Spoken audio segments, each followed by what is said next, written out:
Bonsoir à toutes et à tous et bienvenue dans ce nouvel 1, 2, 3 BD chez les libraires. Alors ce soir, je vous propose qu'on aille faire un petit tour à Istres et qu'on aille découvrir une nouvelle librairie. C'est pas tous les jours. Alors justement, cette librairie-là a l'avantage d'être une librairie-galerie.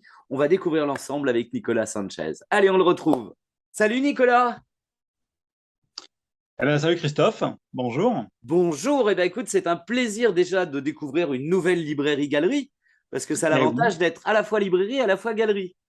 tout à fait, voilà, c'est une proposition un petit peu atypique, c'est effectivement pour faire entrer une nouvelle clientèle en galerie, eh ben, c'est de faire un accueil librairie de telle manière à pouvoir faire découvrir à des personnes qui n'avaient pas l'idée de rentrer dans une galerie d'art dédiée à la bande dessinée, eh ben, de venir sur d'abord leur librairie en local et rentrer ensuite par la suite Dans la découvrir des galerie. œuvres voilà, dans la Alors, elle galerie. est ouverte que depuis quelques jours, là. Oui, voilà, on est un petit peu à cheval sur les cartons et parce qu'on a reçu toutes les commandes d'implantation. Donc c'est vrai que c'est compliqué là actuellement d'apprécier à sa juste valeur le magasin. Bien sûr, Mais, mais samedi, il y a quand même un mais grand événement.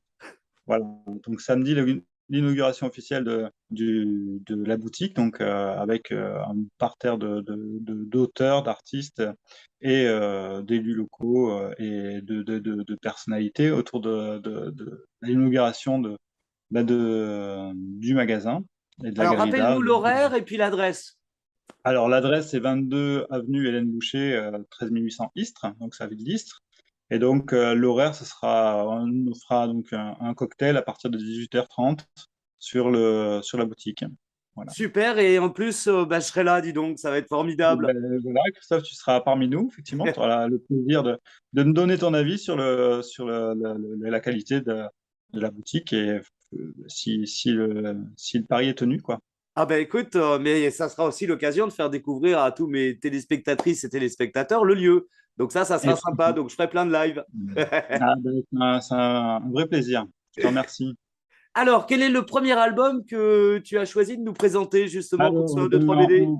ah ben, un petit peu en lien avec mon ancienne activité, parce que j'étais militaire par le passé, Mhm. déjà par le passé. Donc, j'ai eu un petit coup de cœur sur qui a cassé, euh, qui a cassé Enigma. Donc, Mhm. l'histoire qu'on retrouve a été adaptée à plusieurs reprises au cinéma, notamment, et Bien sûr. un roman aussi.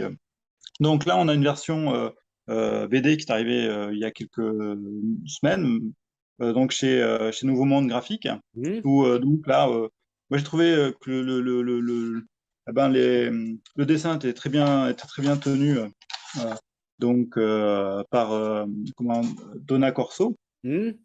pardon, oui, Corso, oui, tout à fait. Donc je trouvais que le dessin était agréable. Et puis voilà, le découpage de l'album est très sympa, où on a tous les éléments fondateurs ben, de la,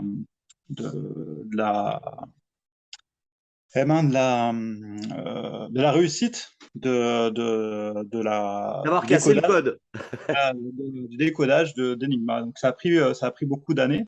C'est-à-dire Mhm. que, entre les premiers éléments qu'on a réussi à avoir par les services d'espionnage français et au fil du temps, même une coalition internationale à l'époque, donc les Polonais ont essayé, avec les éléments que les Français ont transmis, puis après les Anglais. Et donc c'est très bien découpé dans l'album, et on le voit, donc on voit bien les différentes étapes, et j'ai trouvé que c'était sympa de revenir un petit peu présenter cet album. Alors, le fils est, enfin, le scénariste est le fils d'un résistant, hein, c'est ça? Oui, c'est ça. Ouais, c'est ça. Ce que j'ai pu voir, ouais, effectivement. Mhm. Donc, c'est un sujet qui le tenait effectivement à cœur, quoi, parce qu'effectivement, ayant eu Et, et un père. adoubé par la DGSI, ce qui n'est pas courant quand même. Non, mais c'est sûr, voilà, c'est vrai. C'est même pour ça que voilà, j'ai bien aimé, j'ai pensé à ce livre, quoi, pour la présentation d'aujourd'hui. Très Voilà. bien. Alors, le petit deuxième. Ah, ben, le deuxième pour moi, ça va être, parce que je suis grand fan, ça va être Le Serpent et le Coyote. Ah, donc là, Mhm. c'est pas un grand scoop, parce que aujourd'hui, c'est déjà un album qui fait figure dans le haut des meilleures ventes. Ouais, dans le haut des meilleures ventes.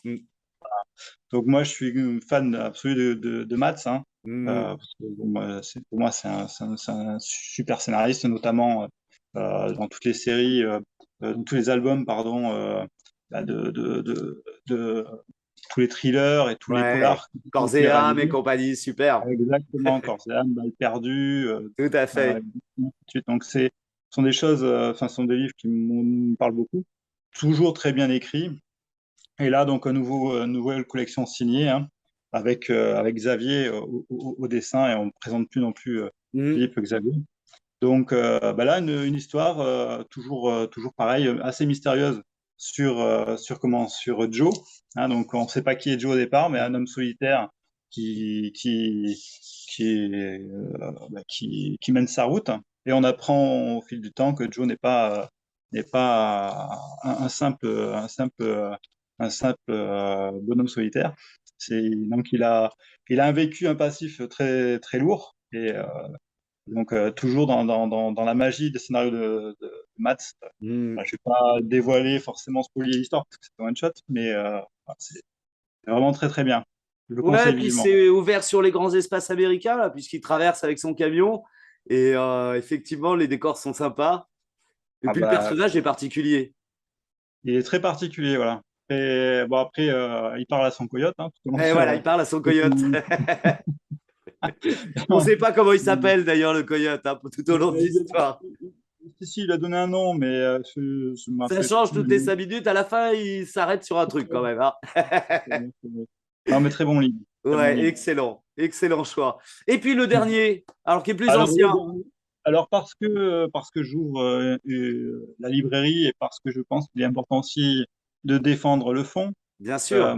Voilà, un livre pour moi qui reste essentiel, même si c'est pas le livre le plus populaire de Lupano. Mm. Moi, j'aime beaucoup ce livre, Le Singe Artepoul, parce que c'est un plaidoyer contre le racisme, ce livre. Ouais. Donc, Mm. même si j'en ai discuté avec Wilfried, lui, ce n'était pas du tout son idée, hein, c'était pas l'idée de faire de parler de racisme ou autre. C'était raconter une histoire, parce qu'Hartlepool, c'est une vraie petite ville qui existe en Écosse, hein, Mm. pour ceux qui Mhm. connaissent l'histoire.